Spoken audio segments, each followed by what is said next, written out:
Hello and welcome to That Shooting Show. My name's Steve Anderson. I am your humble host. Want to thank our partners first. Title sponsor of the program is Walther Firearms. And we got to remind you that the Hyundai P Money Day Back Guarantee applies to the PDP and all of the other PISTOLs that are appropriate for competition use. No, you don't get a 30-day money back guarantee on your gold-plated PPK. That does not, or PPKS. It's not how it works. 30-day money-back guarantee on all the competition-appropriate Walther firearms that exist. And if you get a PDP or some other similar gun and you don't like it for whatever reason, you can be on your way down the road to an inferior pistol of your choice with all of your Walther money back. That's not going to happen. That is not going to happen, because once you get a PDP in your hands, you're going to go, wow, this PDP feels like it was made for me. It's going to happen. Just wait and see. And of course, Targets USA, as you know, manufactures the finest steel targetry on the planet. It is portable, it is affordable, and it is the very best. CR Speed, as you know, makes the finest gun handling gadgetry on the planet. I got to meet the designer of the CR Speed mag pouches and possibly the actual race holster. I do not remember the gentleman's name. He's no longer involved in the day-to-day operations. And as such, he declined to do a video with me. But I asked him, I said, hey, how'd you come up with this? And he goes, well, we just kind of figured out where the index finger needed to be, and we sort of cut it out for that. Brilliant. Absolute brilliance. And of course, the AMG-lab.com Commanderson timer continues to turn heads and blow minds by putting the time right into the tablet. It does a bunch of other neat tricks, but that's its neatest trick. And of course, Hunter's HT Gold is the only eyewear that I wear. And as you can see, I are wearing it right now.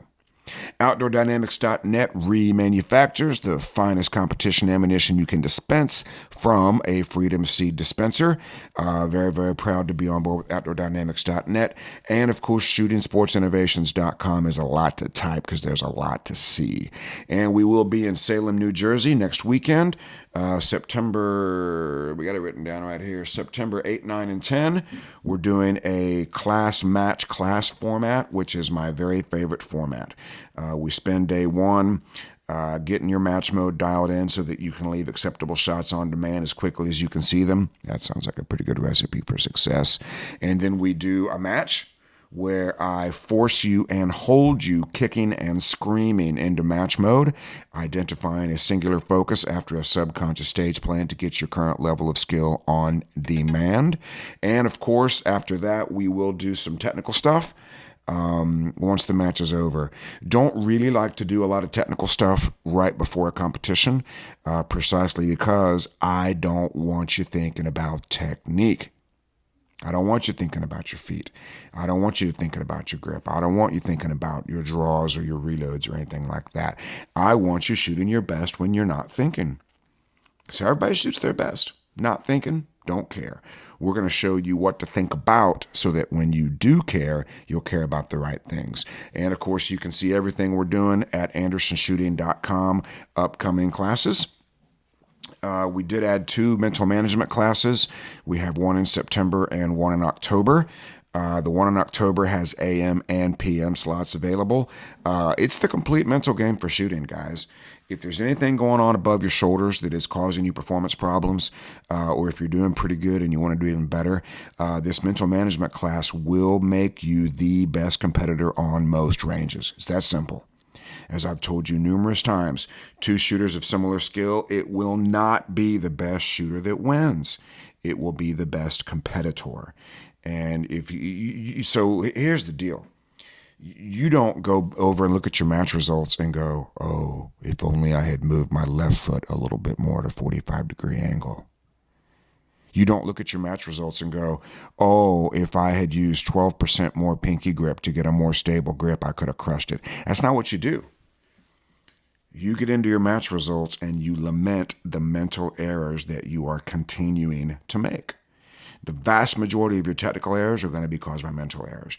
So if you want to go work on technique, that's wonderful. But let's get the mind right first. And if you really want to treat, You can come to the range here in Newark, Ohio. That's Newark. Sorry about the noise there. My wife is in the hospital with a ailing family member, so we'll get that turned down a little bit. Pardon the interruption right there. Okay. The private ranch here in Newark, Ohio, that's Newark, 30 minutes east of Columbus, Ohio. When you live here, you get it down to one syllable. Newark becomes Nurk. And when you live here, you can say, yeah, it's Newark, Ohio, in the shadow of this semi-famous Longaberger Basket office building. So you can come here and have my undivided attention for an entire day, and you will, if you do these things, you will achieve your goals. And we have a letter, so I want you to read the letter. Here we go. It says, Dear Pod Stratocaster Master, you've talked about moving on the first hint of a bee and beep, and I strive to attain that. So that's more of a training thing. Might not be the thing I want you thinking about in competition unless you're a steel challenge shooter. If you're a steel challenge shooter with 100% reliable sight picture and 100% reliable trigger, you could probably think about the bee and beep, but it's more of a training thing. So his question is, as he says, my question is on the other end of the second beep. For a successful part-time, are we complete before the start of the beep or the end? It seems the beep lasts in the 0.3 second range, so we are at 1.0 or 1.3 when we hear the P of the second beep. Yeah, you want to be done with the exercise before the start tone of the part, before the start of the partone. So if you're looking for a 1 second partone, the end of that tone is going to be at the 1-3. I'm almost certain of that. I suppose I could be wrong, but I don't think so. That might be my motto. I suppose I could be wrong, but I don't think so. I've always defined it as being end before the start of the partone.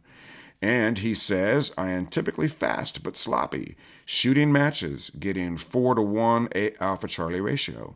But taking the extra 0.03 seconds to change the ratio to 6-to-1 increases my stage times by 3 to 5 seconds. I'm not sure if I completely agree with that.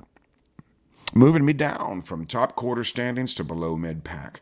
Maybe you can share the training focus needed to increase alpha count but not take more time overall. Well, so what we're probably talking about is mostly second shot Charlies.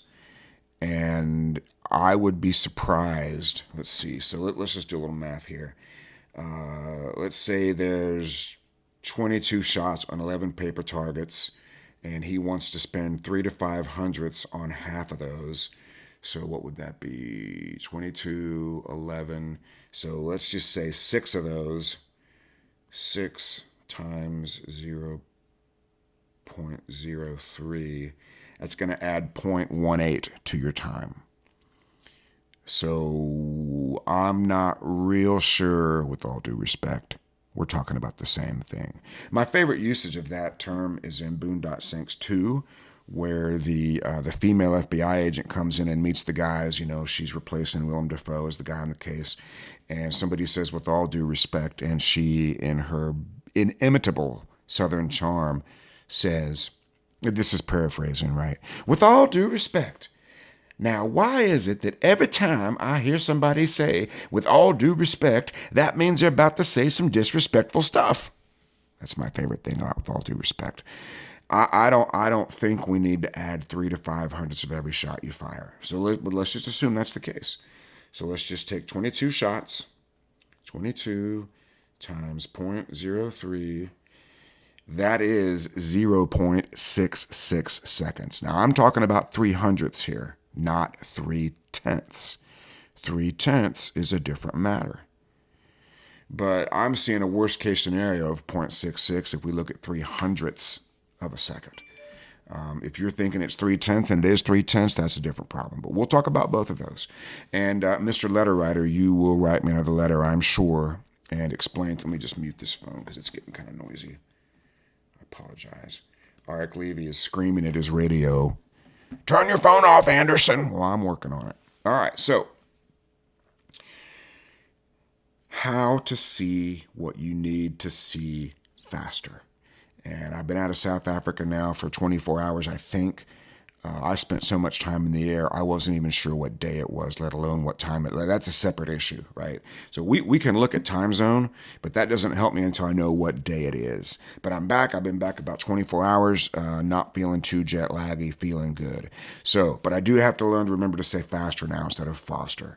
I've got to replace cooler box with cooler, dustbin with trash can. And I was able to get in the correct side of the car with the steering wheel in the correct side of the car and drive on the correct side of the road. Only because of subconscious skill. I did it without even realizing it. It's almost like I drove my best when I wasn't thinking, I didn't care. Very interesting. All right, so how to see what you need to see faster. So let's start with the problem. Anytime you have a mystery mic, it was caused by sight or trigger. Well, it was my grip. Okay. It was your grip only to the extent that a poor grip affected sight or trigger. Okay, we are in an era of unprecedented grip analysis, and it's coming from 9mm minor shooters. It's the Care Optics guys talking about grip. You don't hear the open guys talking about grip that much, and you don't hear the limited guys talking about grip that much. You hear the 9mm minor shooters talking about grip. Grippity grip, grip, grip, grip, grip, grip, grip, grip, grip, grip. Oh, jeez, with the grip. I'm not saying it's not important. It is important. You know, when you've got an almost 70-ounce gun and you're coping with the immense recoil of a 9mm minor hand load hovering in the 126 power factor, brother, I hear you. You need all the grip science in the world to contain that massive recoil. But your poor shot is only caused by grip to the extent that it affects sight or trigger. You can have an acceptable sight picture and you can have an acceptable trigger pull with a poor grip. What you can't do is predictive shooting with a poor grip. We'll talk about that here in a minute. So when you have an accuracy problem, training or competition, you must immediately know if it was sight or grip. Sorry. See, I got sucked right into it. Sight or trigger. See, I knew it, Anderson. I knew it was grip. Sight or trigger, sight or trigger, sight or trigger. If the sight was on target before the shot fired, that means trigger steered the sight away from the target slightly before or as the gun was fired. We can fix that. If the sight was not on target before the gun fired, that's sight. You intentionally fired the gun with the sight off target. In the beginning to intermediate, that's going to be mostly trigger honk causing that. Advanced to above advanced, advanced, double advanced, that's usually sight. And that's pretty ironic. Right? The better the shooter gets, the more likely they are to fire the gun without the presence of an acceptable sight picture. And if you're fast and sloppy, that is 100% mental. Bring me all of the fast, sloppy shooters on the planet in an assembly line, and I will turn out masters and grandmasters as quickly as I can process them.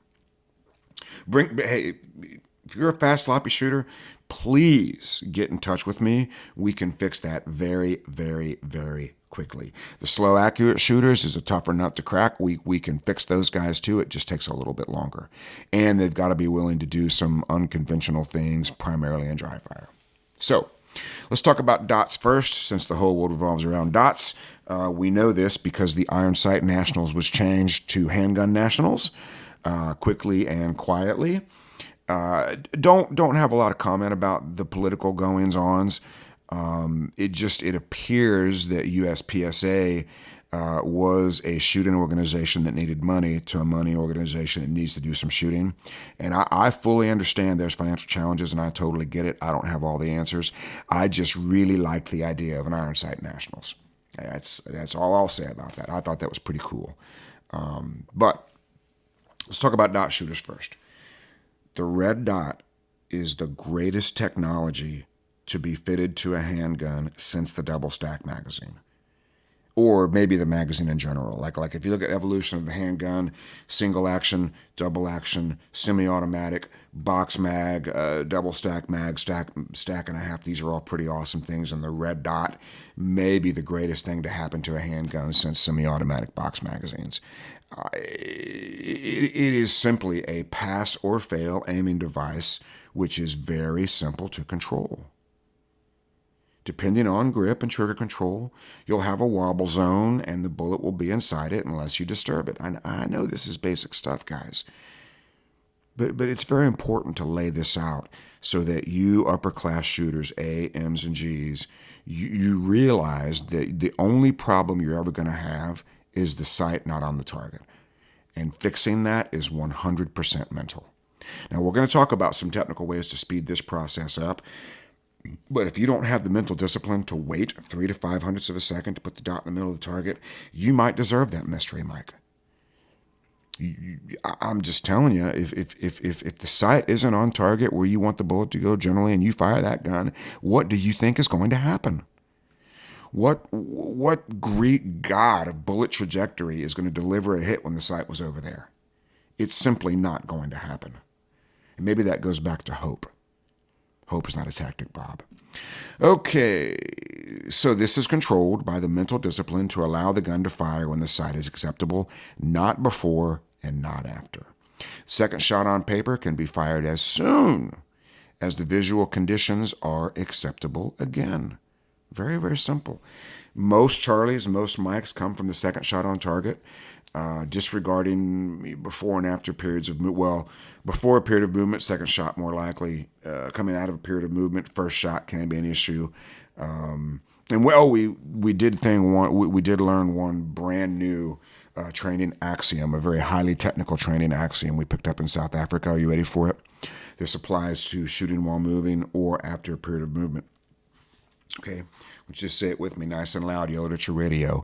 If your sights are loose, you got to calm your caboose. If you're shooting while moving or if you're coming in hot, if the sight is loose, you got to calm your caboose. You just got to get some stuff settled down a little bit. And the good news is the dot, in its infinite wisdom, will tell you when to shoot if you're paying attention to it. So let's talk about predictive shooting. If you know what the sight is going to do, you can fire as this happens instead of after. Easiest example would be double action gun, first shot. If you've done enough dry fire to know that the sight is going to be in the center of the target as the gun fires, if you know that's going to happen, you can fire the shot as this is happening instead of waiting for it to be confirmed. Double action handgun, close target. If you're trying to get under 0.8 of a second on a first shot, well, first it'd be sub-second first shot. You're going to be all over that trigger about 3/4 of the way out. If you don't do that, it's going to be very difficult to get a first shot under a second. And certainly get into the 6s, 7s, and 8s will be almost impossible unless you get all over that trigger on the way out. And that is made possible by what they're calling now predictive trigger. 20 years ago, I would have called it index. And if we're talking about the first shot, pretty interchangeable. I know my dot is going to be on target at the end of that draw stroke. I know it. So I do not need to wait to confirm it. This is not the same thing as point shooting. This is not seeing the dot. This is not waiting to confirm the dot is there because you know it's going to be there. And when it's done correctly, that shot can still be aborted. And that's a difficult thing to discuss. But when I was shooting a Beretta, iron sights, all over that trigger, I could always abort the shot at the very last hundredths of a second if I needed to. And if you're going to practice this, make sure you do it safely. I don't think it's dangerous in a controlled environment, getting all up on that trigger. And you may need to do some of this in live fire to figure it out. But that's an easy example of what people are now calling predictive shooting. We called it index back in the day. So grip can increase the distance at which this works for multiple shots. There's your grip shout out. All you grip heads are out. Yeah, I told you it was grip. Yes, of course. We're talking about predictive shooting. A good grip will make predictive shooting easier to predict. But all you're doing is creating the environment in which the movement of the dot is predictable. And this applies to iron sights as well. Okay, you're still seeing what you need to see. You're just seeing it sooner. And this quits working pretty dramatically at a certain distance for every gun, grip technique, ammunition, shooter, compensator, non-compensator. PCC shooters, they're still calling this the double tap, and I can't think of a better word for it. But out to a certain distance, yeah, you can honk that trigger as hard as you want to, as fast as you want to. Bullets will be pretty close together out to a certain distance. But when it quits working pretty dramatically. So if you're going to indulge in this, you got to figure out where it works and where it doesn't, or you can just always see what you need to see. We'll come back to that in a minute. Now, the iron sights, since it was supposed to be Iron Sight Nationals, I did a little separate thing on iron sights, but iron sights add some other elements. You've got sight focus, you've got target focus. What they have in common is the relationship between the front sight, the rear sight, and the target. Now, I'm pretty sure that Robbie Latham was the first one to ever use a target focus. And I've read many articles with him, many interviews in which he talked about looking at the target through the sights. And I'm pretty sure what that is the definition of target focus. And the thing that he said, and I'm paraphrasing here, was that if the front sight, rear sight, and target are aligned acceptably, it doesn't really matter what you focus on. So you might as well focus on the target. And I think that's very true. Now, a traditional hard front sight focus has been thought to produce better accuracy, but hard sight focus can make target placement and sight lift more difficult to see. For example, if you've got a really, really hard front sight focus on a more difficult shot, let's say you've got a partial at 20 yards.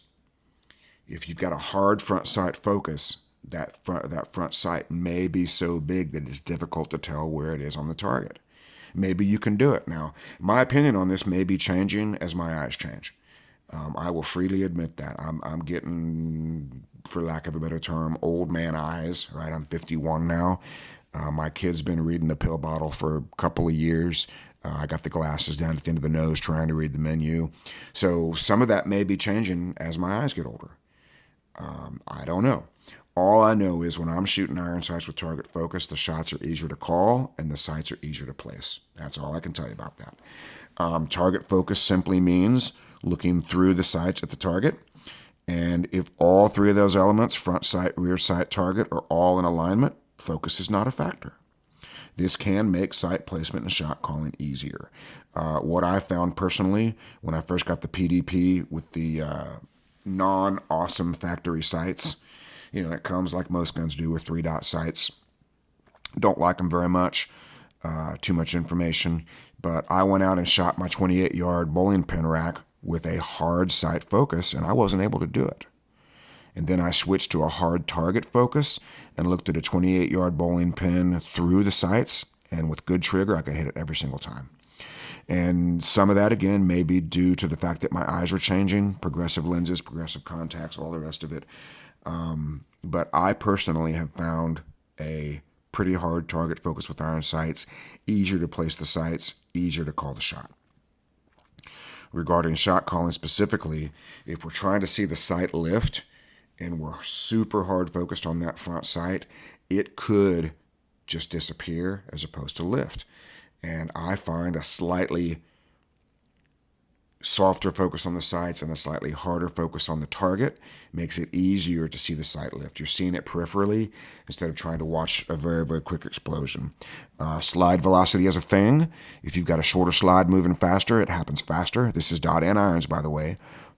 Seeing the sight lift is more challenging with higher slide velocity, and I believe it's easier to see with lower slide velocity. So longer slide moving slower, easier to see the lift than a short slide moving fast, and everything in between. So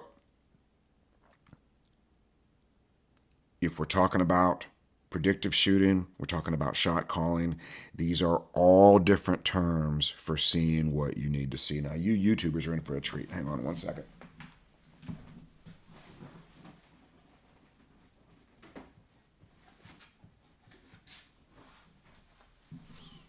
All right, so you YouTubers are in for a treat. And those of you listening in the audio formats, you may want to go over to YouTube to see this, okay?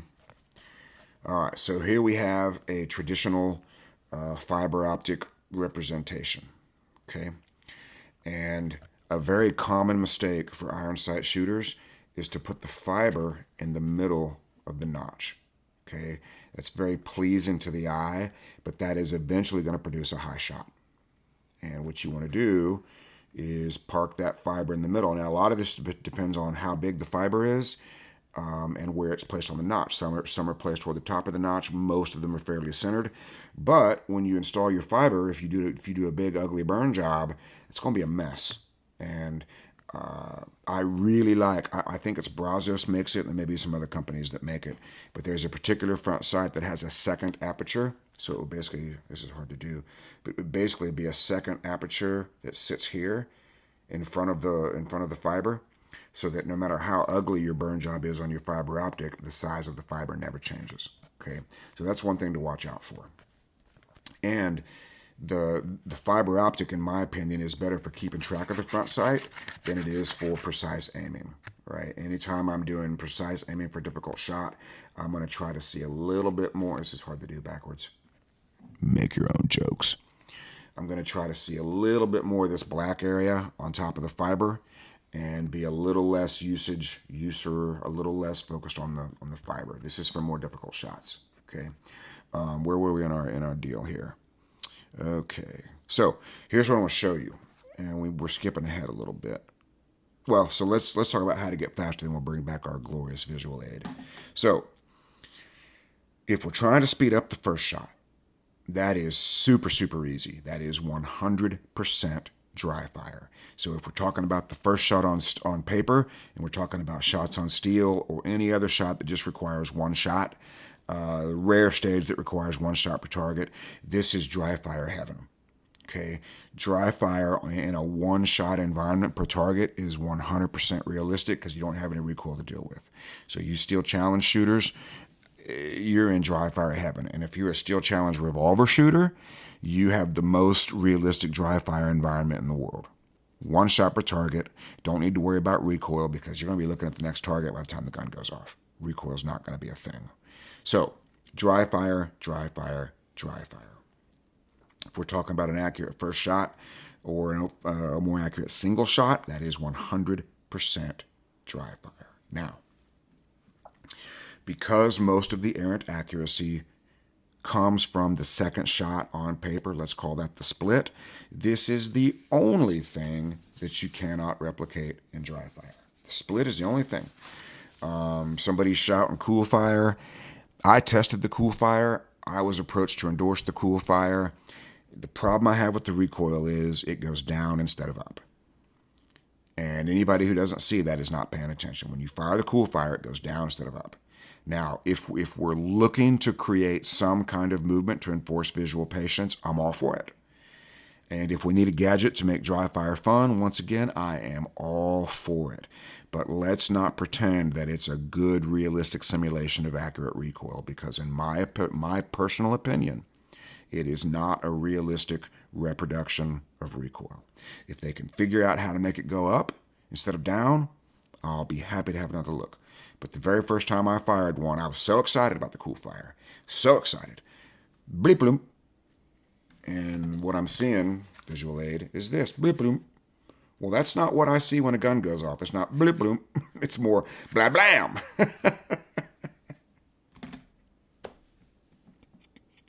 So if we can get away from blip boom and get into blam, then I'll be happy to revisit. And that's just my opinion. Again, if you like it and it's working for you and you think you're getting realistic sight motion, man, I want you to cool fire your heart to your heart's content. I'm just giving you my experience. I'm not even trying to talk you out of it. I'm just saying, for me, it doesn't look the same. That's all I'm saying. Okay, so going back to dry fire. If we dry fire at the limit of human function regarding the splits, you're always operating as fast as you can see what you need to see, because the sights are not moving. You are seeing what you need to see in dry fire. You are. But what you got to do is have the visual patience when the bloop bloop or the nothing nothing turns into blam blam to wait 0.03 of a second to return to seeing what you need to see. And we're going to have more dog noise. I hear gravel. Unless this is Mrs. Anderson coming home, we're in for dog noise. And this could be because the grabber was kind of quiet. So so they know the difference between the Jeep getting home and the delivery driver getting here. So when you fire a handgun, it goes up, down, shimmy, shimmy, settle. And shot calling means watching this happen as opposed to waiting for it to happen. This is why you will always do your most accurate shooting in a shot calling environment when you're watching the gun go off instead of waiting for it to settle down. So let's talk about the up, down, shimmy, shimmy, settle. Using my visual aid here, I will show you what happens when you fire a handgun. Okay, iron sight handgun. Let's get this all lined up. It's hard to do backwards. Okay, here's what happens. Up, down, shimmy, shimmy, settle. That full evolution takes probably 0.3 of a second, maybe a little bit longer based on grip. So what I'd like you to do is learn to fire here. Up, fire. Sorry, it's hard to keep it aligned. There we go. Up, fire. Fire here. So what you're seeing looks more like this as opposed to this. Boom, boom, boom, boom. I'm doing a podcast right now and I can't pause it, unfortunately. I'll be done in about 5 minutes. Is that cool? There's just nothing I can do. Right? Is everything all right? Good enough? Okay. All right. So, Mrs. Anderson has arrived home, and since we're recording to YouTube, I'm not able to pause it. So let's turn this into this. Shoot here, here, here. And it happens very, very rapidly. Sorry, I'm bobbling over here. There we go. Very, very rapidly. When you're proper shot calling, look, my gun's going off. Uh-oh, there's a stinker. The gun's going off. Uh-oh, there's a stinker. And proper shot calling just means watching that stuff go up and down, firing when the sight picture is good enough instead of perfect. And this is the easiest way to reduce time between shots, right? Now, going back to predictive shooting, this is going to be difficult to demonstrate, but going back to predictive shooting, that simply means when I fire the shot, I know that the sights will be appropriate for that second shot without having to wait for it. It's most appropriate on close targets, very, very high pace. That's the extreme end of it. But that means I can go blam, blam, and I know my second blam is going to put me in good shape for a good shot. Okay?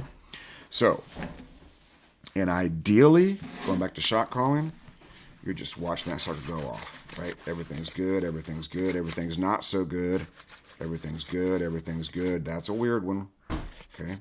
Watching the gun go off. That is the best way to reduce the time between shots without ruining your accuracy and learning to shoot as soon as it comes down. And with a dot, it's even easier, right? Blam, blam, blam, blam. There's my shooting. Everything's fine. So if my face is the target, uh-oh. Whoopsie. Uh-oh. Right? These are all good shots. Uh-oh, that's a problem. There's a weird one. Okay.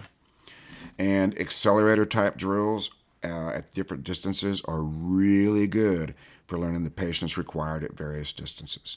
And doing it in a shot calling environment with clean targets on the front, shot up targets on the front, clean targets on the back, will help you compare what you thought you saw to what the bullet actually did. This is the best way to learn how to do this stuff. It's the best way to learn how to use predictive shooting. It's the best way to learn to call your shots. And it's almost like they're all different definitions of seeing what you need to see. And in a competition environment, the correct point of focus will create the mental discipline to only allow the gun to go off in the presence of an acceptable sight picture or cause instant makeup shots. That is the glory of using the point of focus for mental management correctly, is it literally allows you, and you guys have experienced this, most of you. If you've ever experienced following the gun around, watching it go off, instead of chasing it around, trying to remember your stage plan, trying to keep track of where you are in the stage, if you've ever experienced simply following the gun around, watching it go off, that is the best environment for shooting, and that is what is created by the mental management point of focus, and we can absolutely teach you how to do it. All right, so I hope you've enjoyed this program about how to see what you need to see quicker, faster, sooner, better, and more accurately. That's all the clickbait I can put in one title. Hope you've enjoyed this, so until we meet again on the phone, online, via the Zoom, on the range, or anywhere else, be like me, do what I do, say it with me. 1, 2, 3. get to work.